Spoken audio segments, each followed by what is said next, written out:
Hey guys, Mandy Squires. A lot about it. I've been thinking a lot about energy lately, not just in the spiritual sense, but in a really practical sense.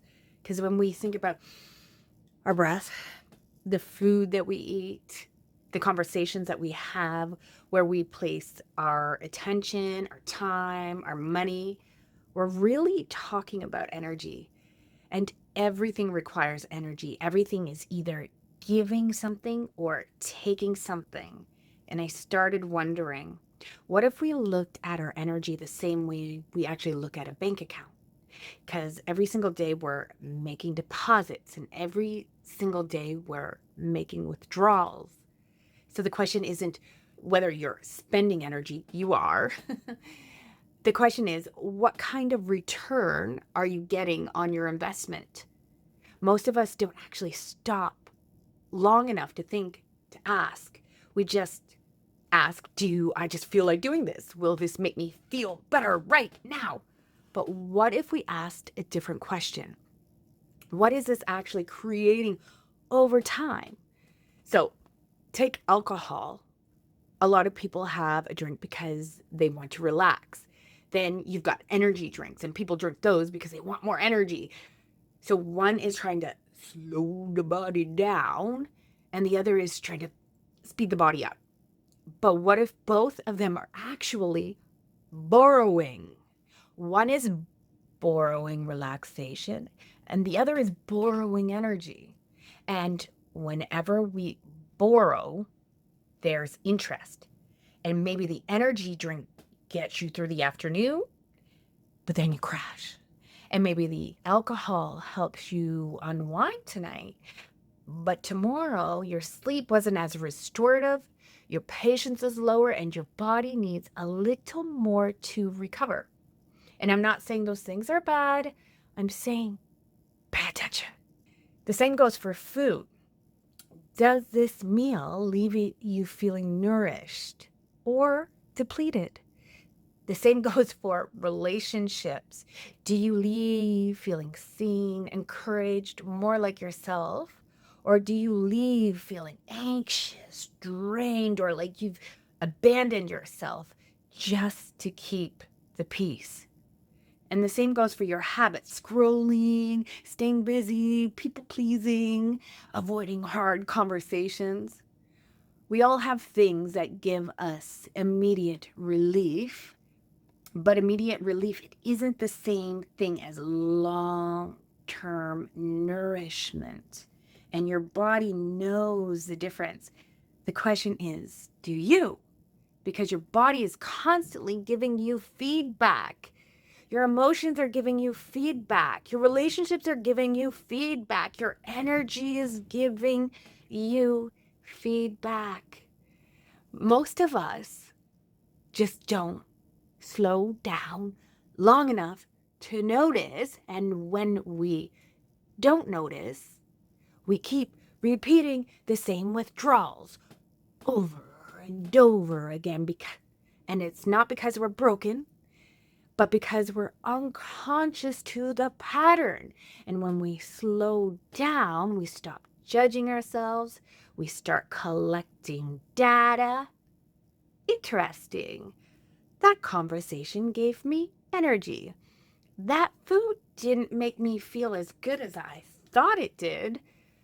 I always feel heavy after spending time with that person.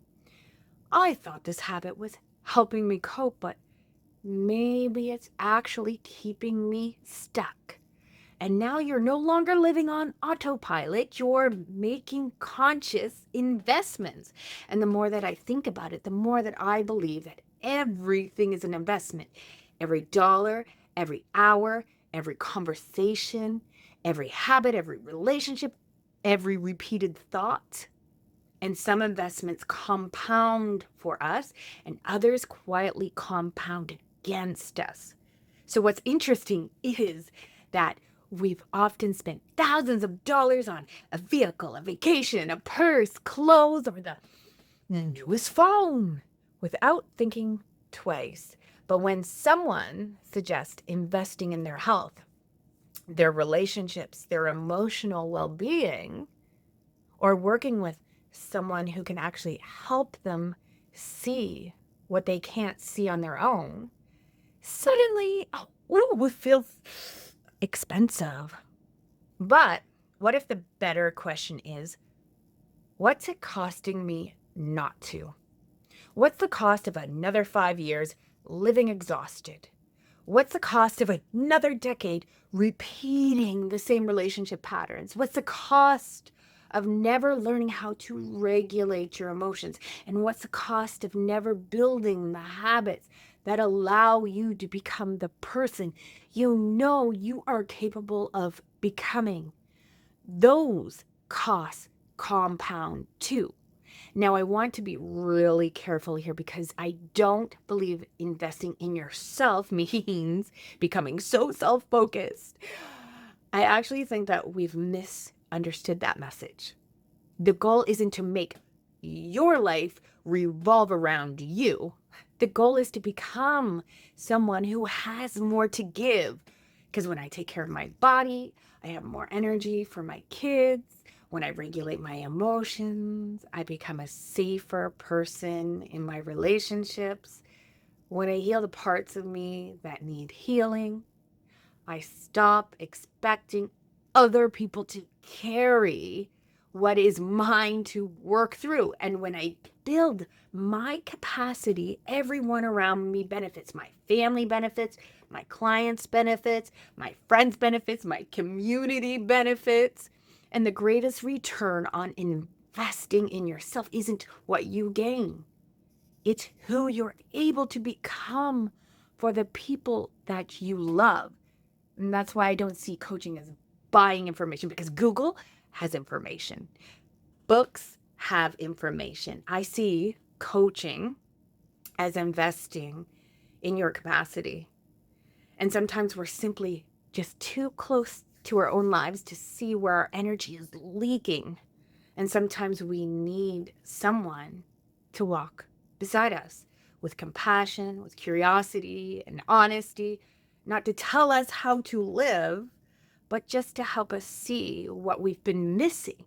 Because once you can see it, you can choose differently. And when you consistently invest in the things that truly nourish you, you don't just change your own life, you change the quality of every life you touch. And that's the work that I love doing.